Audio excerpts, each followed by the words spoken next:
There, folks. Welcome to the program. This, of course, is Stinchfield, the podcast. Blind, liberal zombies. Yes, that's what so many Americans are. What is it about being infected with the woke zombie disease that literally you lose all ability to critically think? You know, there is a push in America to pay reparations, okay? White people who never owned slaves to give money to black people who never were a slave or who never knew anybody who was a slave, by the way. Lunacy, all right? Why would you punish one group of people for the ills of others that they had nothing to do with? Why would you reward somebody for the horrible circumstances another group of people had to go through that you had nothing to do with as well? Again, this is about separating classes. It's about sowing division and chaos. I'm going to prove to you that the blind liberal zombie is very real in America. And we're going to prove to you that when they are exposed, they even realize it themselves. I came across a video on Instagram about asking people, are they ready to pay reparations? And then they brought a black guy in. Okay, well, we'll take cash. We'll wait till you see what the responses were. We'll talk about that. We'll go through the media and the state of the media today. One of the co-founders of Axios, no conservative outlet, by the way, really had an insightful view on the downfall of the mainstream media. As someone who worked for NBC for over 20 years, I will weigh in on what he had to say about all of that. And then we've got drag shows in Naples, and we've got mass graves in Mexico. All horrible, okay? And we're going to wait till you see these mass graves. This could be coming to a city near you. They're dealing with this just over the Mexican border. This is cartel activity, literally people in town being killed and then being forced to look for their loved ones' bodies buried in very shallow graves. Our own Oscar Ramirez had found some of these graves, and it's heart-wrenching to watch what he found. Before we get to that, folks, I want to tell you about my friends over at patriotprotect.com/grant. Patriot-protect/grant. Patriot-protect.com/grant. I've got to get it right because there is a dash in there, and I want you to understand to get the right website. Patriot-protect.com/grant. So we saw that DeepSeek, this Chinese company, has an AI data scraping component to it. Well, it suffered a massive breach. 1 million highly sensitive data pieces of American citizens has been leaked onto the dark web. It includes names, addresses, phone numbers, relatives, work histories, all kinds of personal information that cyber criminals can use against you. If you think you weren't affected, think again. DeepSeek gathered information without your permission, and it leaked it without your knowledge. There's a better chance you're part of this data leak than that you aren't. Well, Patriot Protect's blackout service, all right, the address is on the screen, searches the dark web. It finds your information that was leaked, and it removes it. Now, I've already started to use Patriot Protect to great success. I'm already seeing a big difference. Their search and destroy protocol wipes out personal information from 100+ data broker sites and constantly monitors for new threats. That's important. How much does it cost? About the same that it keeps to keep your porch lit. It's not expensive. I am grateful for Patriot Protect. Here's the website again. Patriot-protect.com/grant. Patriot-protect.com/grant. Use the promo code GRANT for 15% off. You'll get peace of mind, and you'll protect your most sensitive personal pieces of information. Get it off the web and protect yourself. Patriot-protect.com/grant. All right, let's get the show started. Uncensored and unapologetic. This is Stinchfield. Here's your host, Grant Stinchfield. All right, welcome, everybody. So what would I tell you if somebody came up to you and said, hey, do you believe in reparations? Now, I know that you watching on this platform, and thank you for watching, by the way, hit the like button, subscribe button, and share this with your friends while I'm mentioning all this. I know you would say, I'm not paying reparations. This is literally, it's not about rewarding black folks, by the way. This is about sowing division and chaos in America. They want a race war in this country. That's what the left wants. That's what reparations are about. You think I'm going to pay money to somebody that was never a slave to reward them somehow for what their ancestors went through? No. And by the way, my ancestors never owned slaves. Not that I know of. I'm from the North. My name's Grant, okay? Grant's the guy that went down and saved everybody during the Civil War. So I'm not giving money up for reparations. But what happened when these blind liberal zombies were asked about it? Watch this.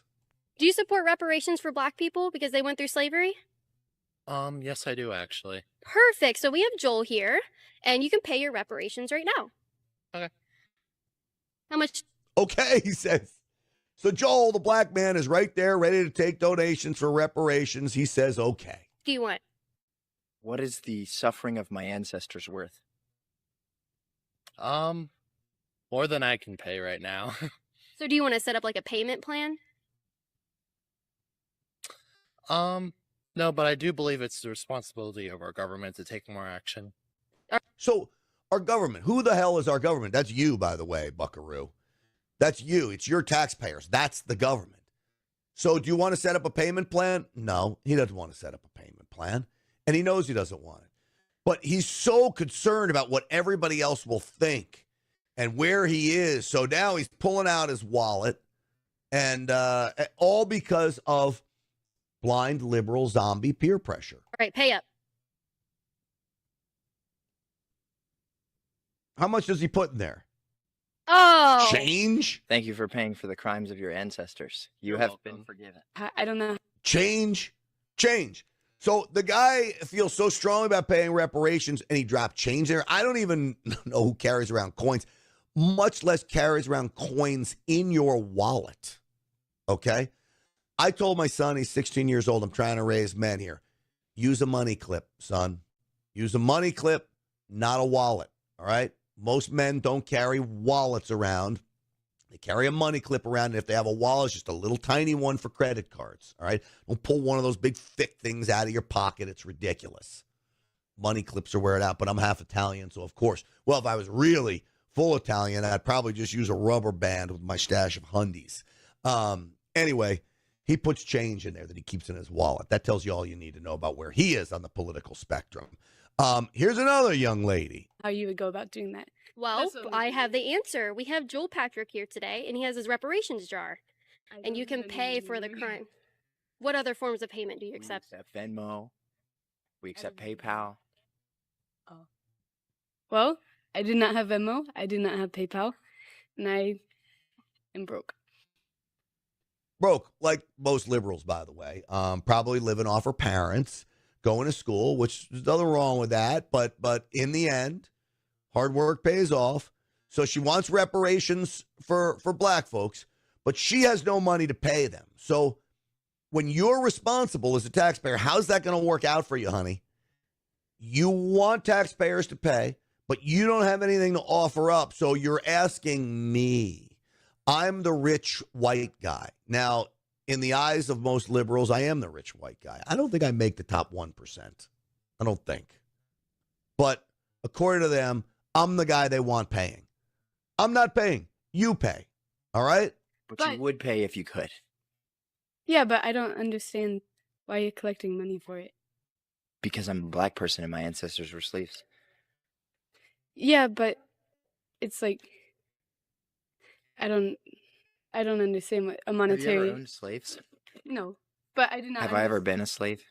No, So how much money do you owe me? nothing. Ding, ding, ding.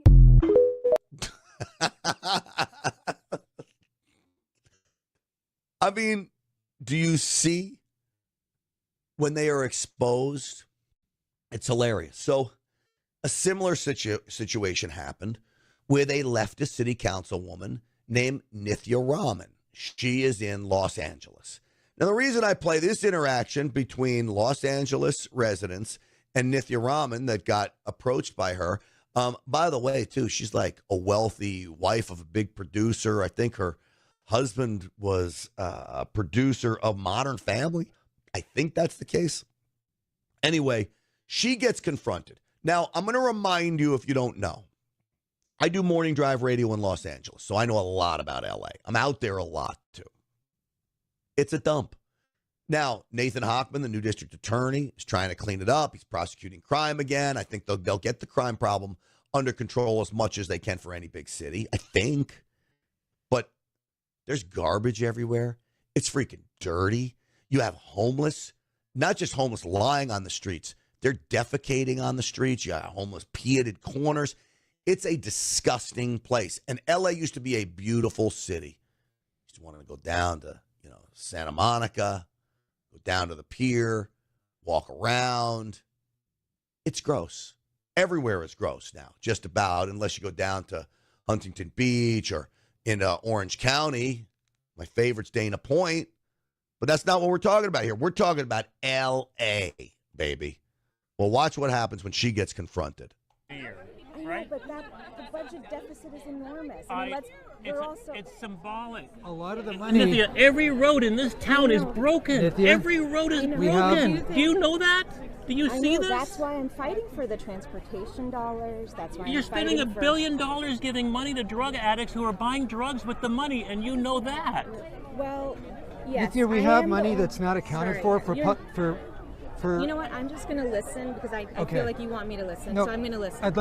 This is a question. Two questions. Because every time I try and answer your question. I'm happy, but you're giving evasive answers. I'm not giving evasive answers at all. 5%, 30%.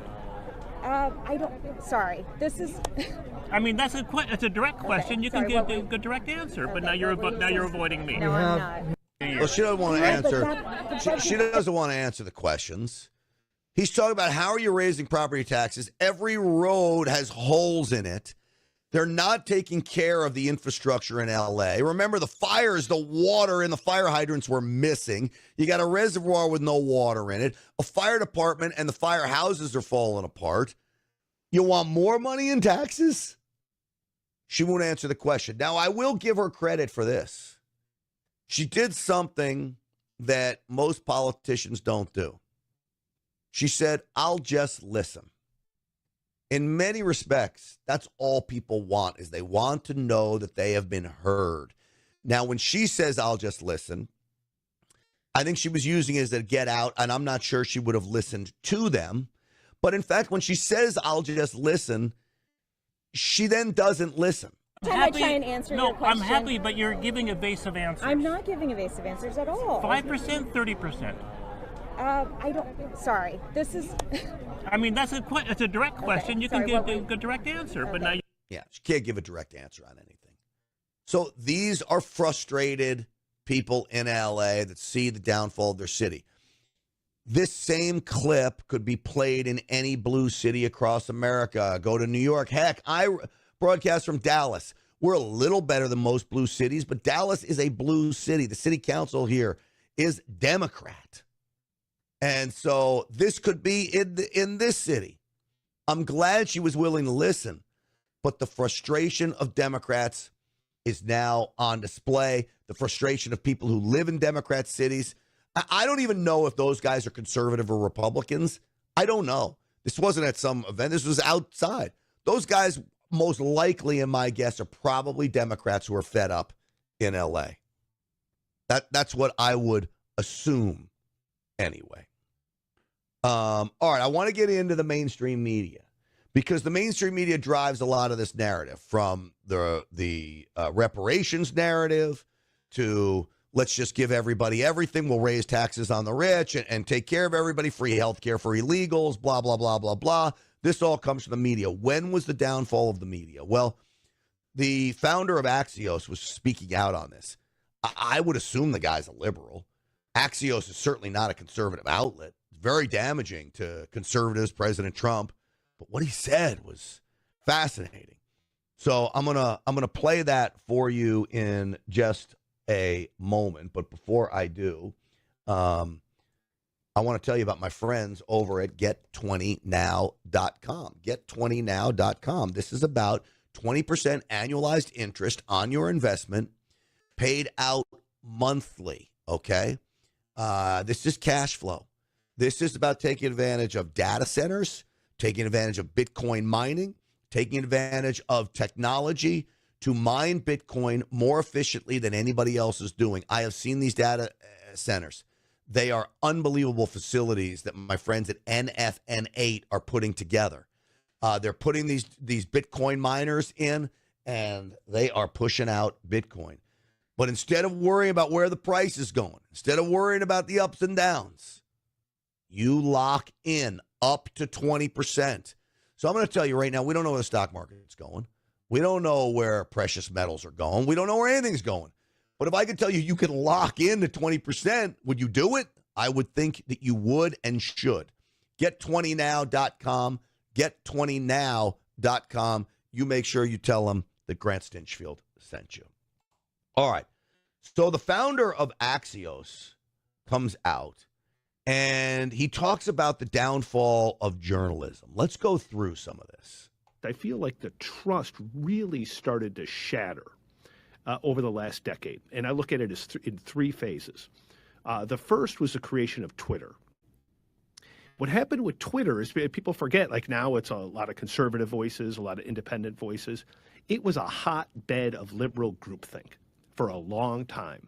And it was the first time since I've been in this business that I would get on a feed and I would see reporters who I had trusted, who I had admired, making it crystal clear what their views were. All right, so let me just comment on this.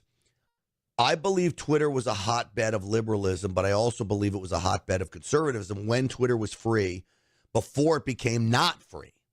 And then before, of course, Elon Musk takes over to re-free it.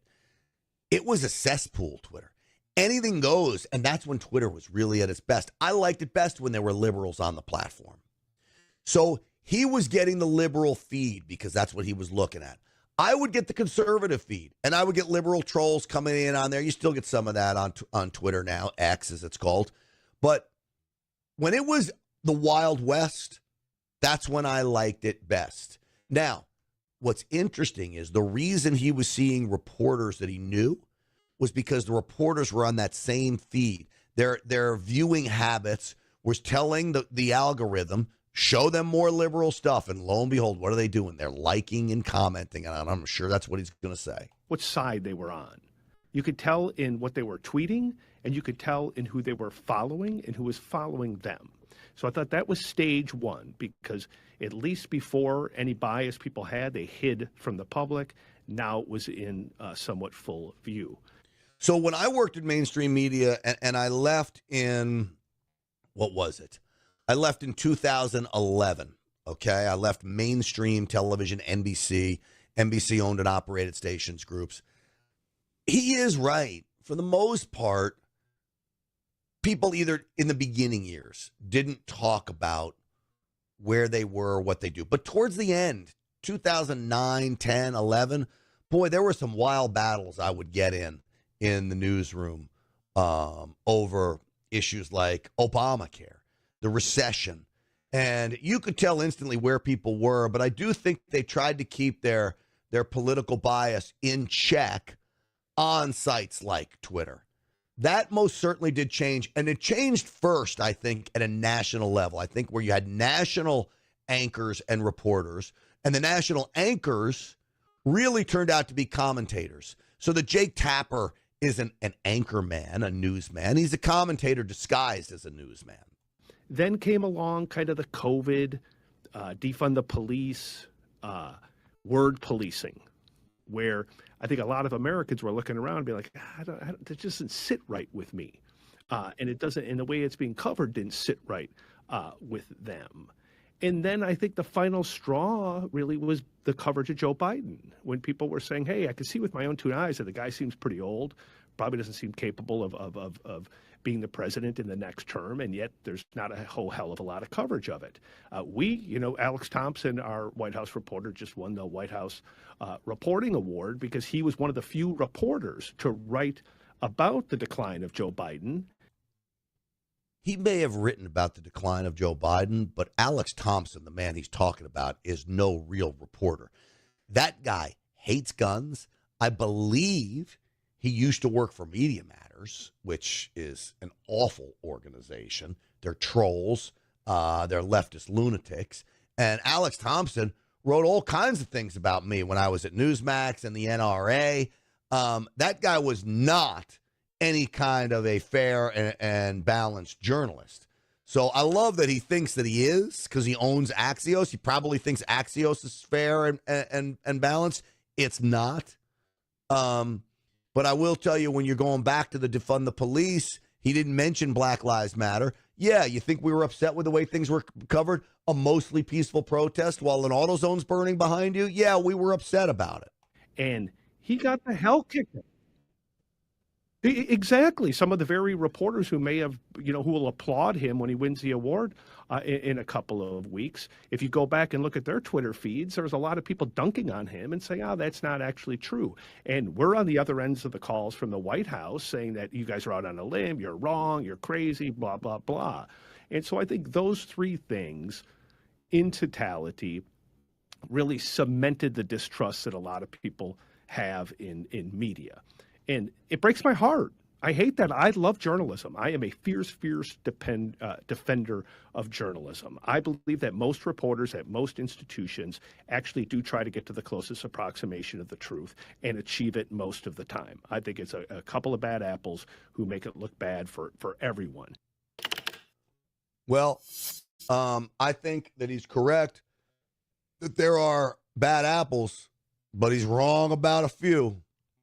There's an awful lot when it comes to the mainstream media.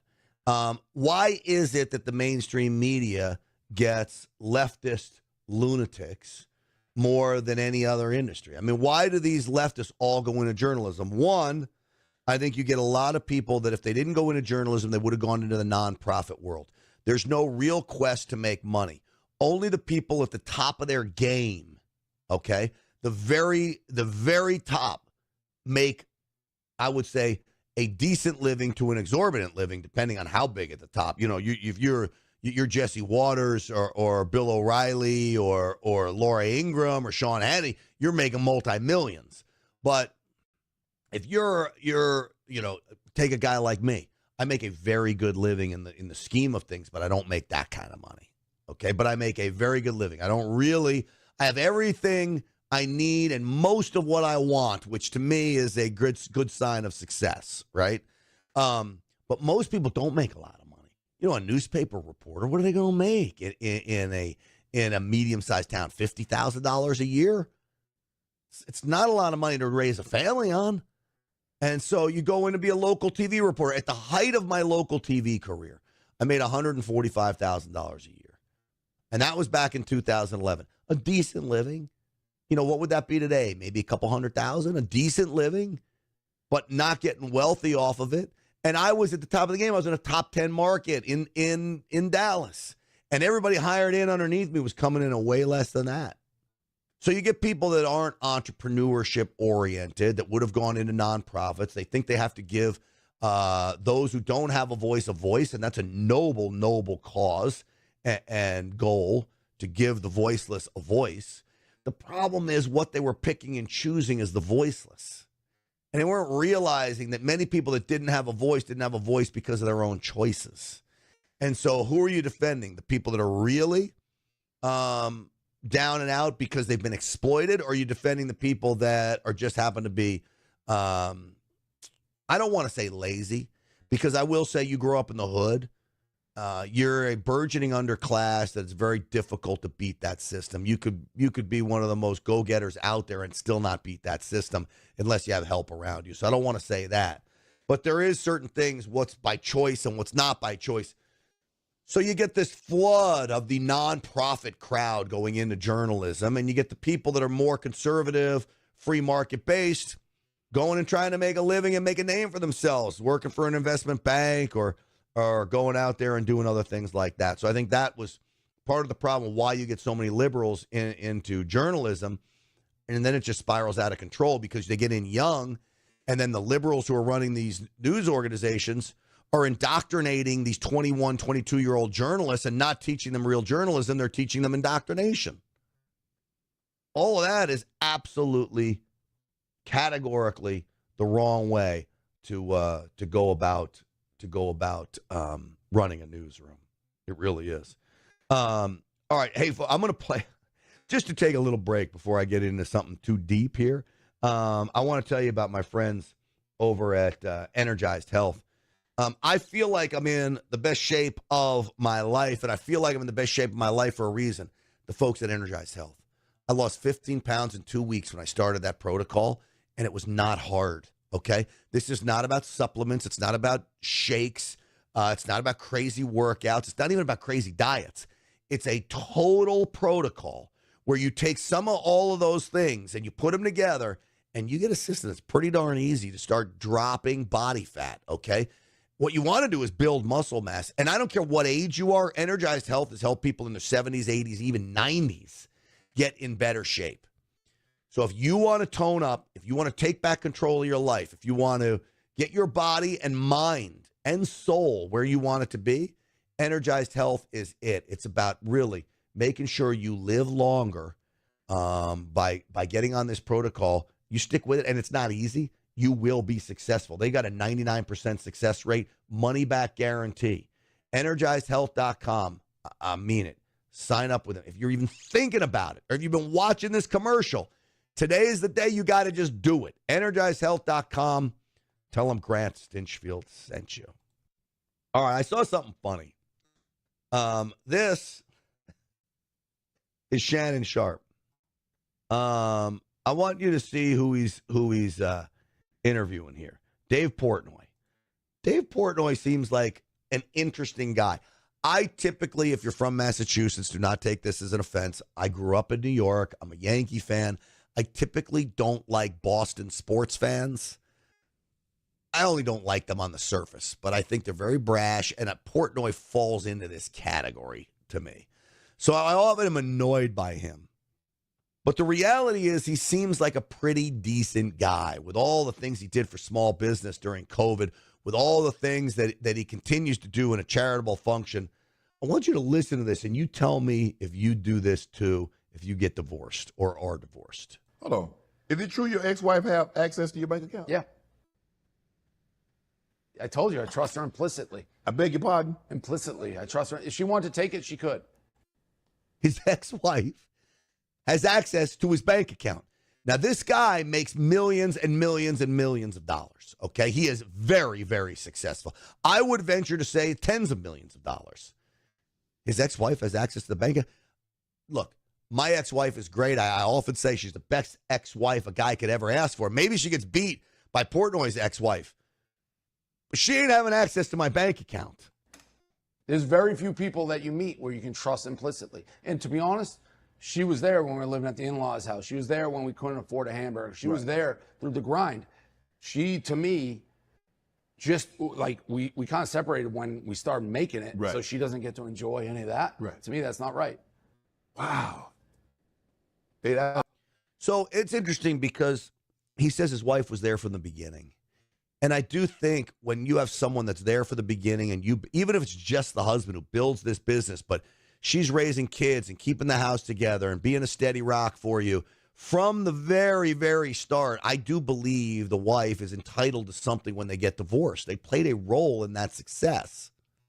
Now, you get married, you're already successful, and you get some Twinkie comes in, and she's there for 2 years, and you get divorced. She has no right to any of your money. And I would hope that you would sign a prenuptial agreement on that. I would hope. I'm a loyalty guy. You are a boy. You loyal to the song for real. Yeah. I don't know too many people doing that. No, it surprises people. But she could have, if she wanted to do something with it, she could have done with it a long time ago. If your ex-wife, is she married? She's dating somebody, boyfriend. Are you cool with that? Yeah. I want her to be happy. It's true. But then she can't get no more access, Dave. She got to cut off, cut a little. I won't even notice if it's gone. You mean to tell me she might?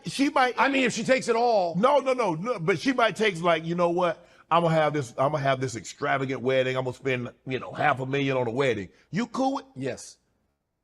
Oh my gosh. So I don't care how much money I have. I'm not paying for my ex-wife's wedding. Now I might give her a nice gift. I might even show up if I'm invited. I wasn't, by the way. She's remarried, and I love her husband. He's a great guy. You know what? The best thing you could ask for your ex-wife's new husband is that he's good to your kid. And my ex-wife's new husband is really good to my kid.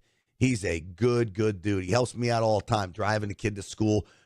My ex-wife and I, Wyatt is my son. He's 16. His mom, we basically co-parent. She doesn't live far from here. Drop him off. She'll bring him over to let the dog out if I'm held up doing something, usually playing cards or something on a Saturday afternoon. But she's great and he's great. But $500,000 million for a wedding? No, sir. 100%. 100%. Lord have mercy. What did you learn during that marriage about yourself? She's still my best friend. Like, we get along better as friends than in yeah, a relationship. Yeah, but she was with me at the beginning of this company. And, like, if she was with. So, look, God bless him. And I guess when you have that much money, it's easy to be generous, right? It's harder to be generous when you don't have as much money. I like to do generous things for strangers. That's not that I do it all the time. But every now and then I will. I'll buy something. I'll buy somebody something at the store, or buy a coffee for. I often like to buy law enforcement coffee or lunch or dinner when I see them out. I'll give you an example. I didn't get to do it, but I was pulling into a spot at the gas station, and there was another woman pulling in at the same time in kind of a beat up old Honda Civic. She backed out and let me take the spot. Well, the gas station was really crowded. I was so grateful. I got out of my car and went to walk to find her. I was going to pay for her gas, and I couldn't find her. I think she ended up going to another gas station because all the spots were taken. But those are the kind of things I like to do. I don't do it a lot, but every now and then. Homeless people, you know what I often do? Instead of giving them money, if there's something about the homeless person that's likable, and it has to be likable, I will often say, come into the 7-Eleven, come into the convenience store, anything you want on me, sky's the limit, no budget. And they look at me like I'm crazy. No budget, I can get anything I want. Anything you want. You would expect them to get a grocery cart and fill up, right? Nope. Get a couple donuts. They'll ask me, can I get a pack of cigarettes? I said, I told you, anything you want. Can I get a 40 ounce? Absolutely. And people always tell me, oh, Grant, why would you buy them alcohol? This is different. Because it's none of my freaking business. That's why. You're a grown adult. If I'm going to make a decision to give you something, then it's up to you to spend that money however you want to spend it. My gift to you was you get to buy anything in the store. You're a grown adult, buy whatever you want. I'm not going to tell you not to drink. I'm not even going to tell you not to be homeless if that's what you want to do. It's it is my problem when it takes over the city. But in that immediate moment, that's your problem, not mine. I'm here to help you if you want it. But if you don't, I'm sorry you're in a position where you are, but only you can get you out of it. And here's the other secret. There's plenty of places for homeless people to go. The reality is many of them don't want to abide by the rules. They don't want to go to the church that the shelter may require on a daily basis. They don't want to abide by the curfews. They don't want to abide by the no drugs and alcohol policies. So they'd rather live on the street. Anyway, if they're an interesting character and a nice guy or a gal, anything they want, and I haven't done that in a while. I need to do that again because it is actually fun. I can get a pack of cigarettes. Yeah. Do you know what the bill comes out to be? Bar none. Like always between $20 and $30. It's never that much. So maybe now with Biden inflation, it's a little bit more. It's been over a year since I've done that. But that's what I like about generosity. What got me thinking about this is Portnoy, and I see all these videos of Shaq, the great basketball legend, who is a huge businessman himself. I think he's a billionaire now. He buys kids bikes at Walmart. He's just blessing people all the time. And it would be great if I had all kinds of money. I think I would like to think that I would bless more people if I could. That's the kind of person that I would like to be. All right, folks, do you know about my friends over at the wellness company? TWC.health/Grant. These are the prescription drug medical kits. There's also that parasite kit. I tell you about 80 million people with parasites eating away at your gut. If you feel bloated, tired, fatigued, get the parasite cleanse. But before that, ivermectin in here in this kit. You got a Z-Pack in here. You got amoxicillin in here. The most common antibiotics, antivirals, antiparasitics. There's a guidebook in here to help you with all this. All prescription drugs made out to you. God forbid, power outage, cyber attack, drugstores closed down, terrorist attack, natural disasters. If you don't have drugs and you need them, you're not ready. You're not prepped. I also have the great field kit as well, just a bigger version. There's an EpiPen in here. This kit is awesome. So twc.health/grant. Use the promo code GRANT for 10% off. I urge you, get one of those kits. Be ready, man. If you don't, can you imagine you were watching this and something happens and you need prescription medications for your kids right away, and you're like, man, I should have bought it? It could save a life. It really could. I'm not over exaggerating on all of that. All right, let me play for you a clip that I did on Real America's Voice. And the reason I play this is about drag shows. The drag show stuff is very real, and it's about grooming. Watch. Say something that may shock you. I think, like the Democrat Party, drag shows have gotten more radical, more extreme, more sexualized, okay? And now I believe there's no place for children at these things. Not the way they have gone over the top with this. Well, the city of Naples, Florida, which used to be a very conservative city, apparently there's been a fight over a drag parade, okay? It got shut down. A judge overturned it. We're going to talk about that in a little bit, but I want you to listen to what the residents think about this, some of them anyway. I think the more that we can put drag out in public, the more that we can show that there are so many different sides to drag as a form of expression. You know, there's not just the sexualized shows that people see that are adult-oriented. There's also a lot of wonderful events and shows that can be put on that include younger age groups. Even if you want to give her the benefit of the doubt, has she ever seen a drag parade when they're marching down the street in most cities in America? It is about as sexualized as it gets, with all kinds of things that I don't want my children, especially young children, looking at. Well, there was another Naples neighbor who had a little more common sense about it all. The Attorney General's vow to stop the decision at all costs is not only legally inappropriate, it's a threat to constitutional freedoms. We should be alarmed when public officials pledge to override the First Amendment and a respectable judge's opinion for their own political gain. All right, I don't want to hear her. I wanted to hear the other lady. That's my fault, though, not the guys behind the glass. I want to hear a lady that says, you know what, put it inside. Let them go do that there where the kids don't have to see it. So they took the fight to the city council, where John Strand, you may recognize him. He's a familiar face, former J6 political prisoner, took the microphone. Listen. The fact that Naples Pride specifically refused to accept a permit without unfettered access to young kids tells you everything. These are groomers targeting impressionable children. It's reprehensible. It's an outrage. And now we are at a crossroads. All right, so I don't think all of them are groomers. I think some of them are just totally radically confused. But I do think some of them are groomers. And even one of them being a groomer. Keep them away from our children.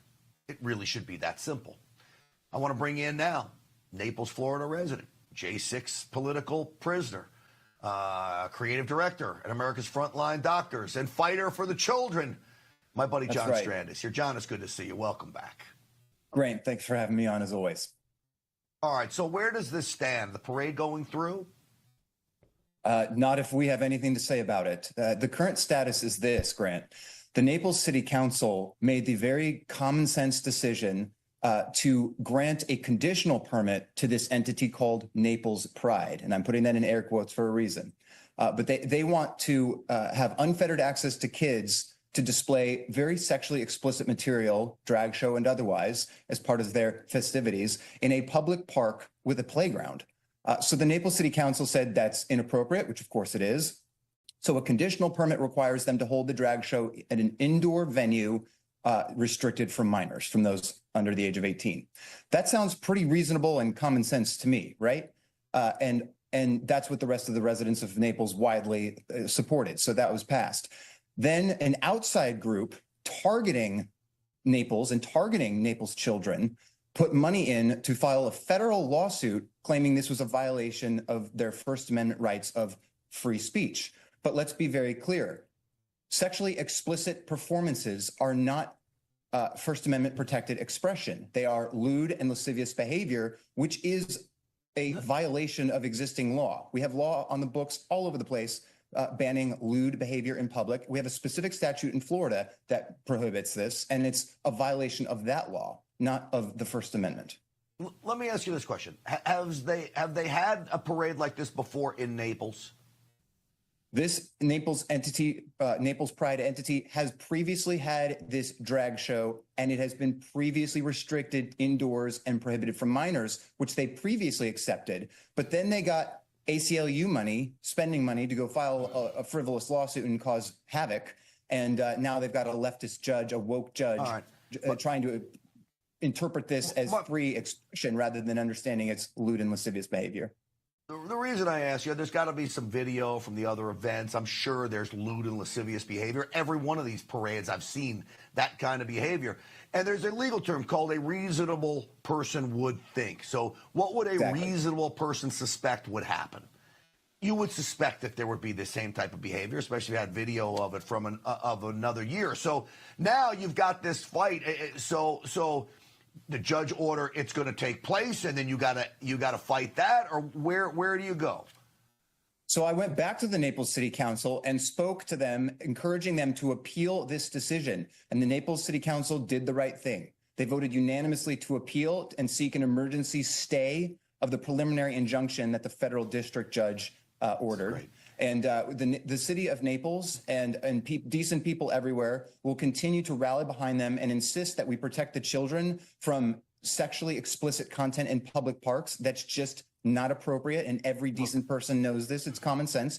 And also, Grant, that it's really important we understand, like you said, some of these folks in the alphabet mafia group, as I call them, driving this ideology. It's radical sexual ideology, and some of them are groomers. And that's a real issue. We bring this to people's attention at medicalmutilation.org. I really suggest people to consider that. But also those who are simply confused and are not necessarily grooming, it does not change the fact, nor does it excuse the danger of grooming activities that confuse children. Cross-dressing men acting in sexual mannerisms in public is confusing for children. No matter what anyone else's intent is or opinion about it, it's confusing and it's dangerous. It's dangerous to kids, and we can't allow that. And you still have people bringing them into their kindergarten classes. It just amazes me. Like nothing bringing a wolf to the hen house.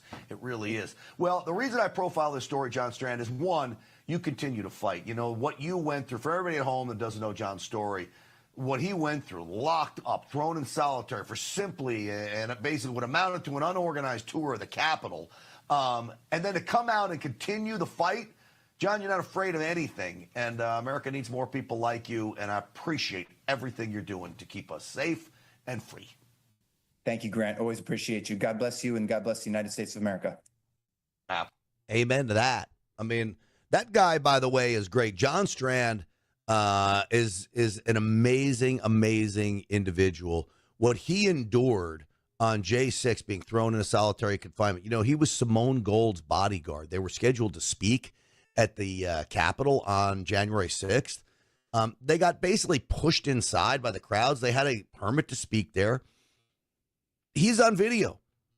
No destruction, no anger towards police, nothing.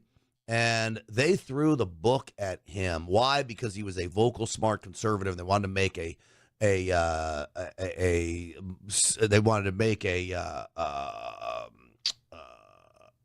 whatever. They wanted him to send a message by putting him in jail and send a message to all of us. So But he survived, and he got out, and he's still fighting. And God bless him that he is still fighting the way he does. Hey, folks, my friends over at Colonial Metals Group, freegoldguide.com, freegoldguide.com is where I want you to go. Right now, we know that China is doing everything it can to dump U.S. bonds, kill the U.S. dollar. We know that the stock market is still in flux with everything going on with the tariffs and those types of things. So I don't like to be a doom and gloom guy, but the Communist Party in China is literally plotting a financial Pearl Harbor against the U.S. dollar. But here's where President Trump is such a genius. He basically is letting retirement savers like you protect your savings with gold 100% tax-free. That's inflation-proof. It's the one inflation-proof asset that has survived the fall of currencies everywhere. So Colonial Metals Group, I know these guys. I trust these guys.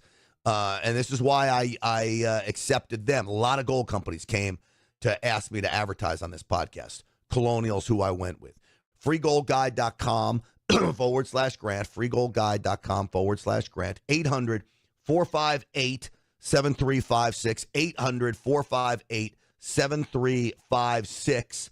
colonialmetalsgroup.com. Pay them a visit, and I promise you, you will not regret it. All right? These are great, great, great individuals. All right. As we move forward here, I want to show you a little clip of President Trump. It says everything you need to know about President Trump.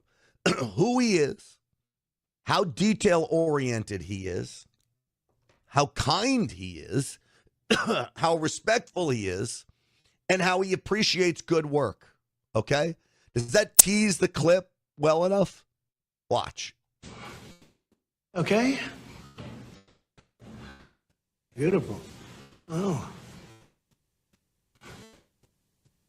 All right, for those of you listening and not watching, it's President Trump getting set up for a shot. And he's looking at himself in the monitor. And there's a table with a glass next to him, and he's looking, and he's fixing his jacket, and then watch how it unfolds. I don't think you want to have the water in the picture, right? You can take it over. Yeah, put it over there, Nick. I move this table as well. Yeah, might as well take the table.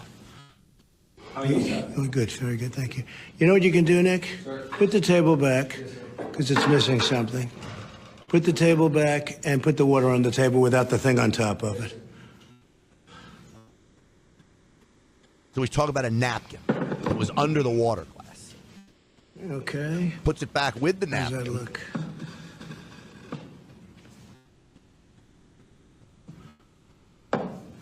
Go ahead, take it out. Yeah. All right. Yeah, good. Right? Let's go. That's his attention to detail. The man is unbelievable, quite frankly. He really, really is. And how respectful is he through that whole process, setting up the camera shot? It tells you everything you need to know about President Trump. I told you, too, before I let you go, that I would tell you about these mass graves. I interviewed Oscar Ramirez about them on the Real America's Voice show. He found mass graves in Tijuana. Crazy, crazy stuff. Our own Oscar Ramirez has found what appears to be mass graves, dumping grounds from the cartel's victims. You see on your video, some of them we have to blur out. Bodies, skulls. One, a skull with a bullet still left in the head. And apparently there are just too many of these to count. I want to bring in now from Tijuana, Mexico, Real America's Voice correspondent Oscar Ramirez is with us. Oscar, welcome to the program. Brian, it's always an honor to be with you. Oscar, how did you manage to find these mass graves? Well, those are collective groups. Those are citizens. And Grant, believe it or not, these people are the ones that with the shovel and with the permission of the military to accompany them to be secure, because other than that, the cartel will ambush them, kidnap them, and also disappear them. So these are family members that they conform a collective group so they can search for their family members in neighborhoods that they are predominantly completely, controlled by the cartel. We were one of them, as you show right here in the image, a part of a skull that it had a bullet right there in the top part, and also his other parts of the body were basically buried on that. That premises right there, Grant, was 8 bodies that they were found on that premises in less than a week. So it's brutal. This is the number one reason why the cartels need to be labeled immediately as terrorists. So I want you to consider this. They are labeled as terrorists now, foreign terrorist organization. That is just south of the border in Tijuana. You've got 8 bodies found there. You have locals going to dig up these makeshift graves to try to find loved ones they believe were killed by the cartels. Now, why should Americans worry about this? This is just the south of our border. These are the people that are bringing people into the United States. These are the very people that are using tunnels to come into the United States. I believe these cartel members are coming back and forth into Mexico and the United States, sneaking in and wreaking havoc on our society. This is why they need to be wiped out, and that's why the fight needs to be taken to them. That's going to do it for us today. I so appreciate all of you watching. Stinchfield's Army rolls because of you. We'll see you on the Real America's Voice Show tonight, 7 p.m. Eastern Time. Anywhere you get a streaming, Roku, Pluto, Apple TV. You can download the app on the website, RealAmericasVoice.com. Tell your friends, tell your family. That show is taking off like wildfire, and so is this podcast, thanks to you. Again, I love you all. Hope you had a great Memorial Day. God bless everyone who put their lives on the line and died for this country. They deserve our utmost respect, and we will never forget them. That is a fact. Stinchfield's Army rolls. We'll see you soon.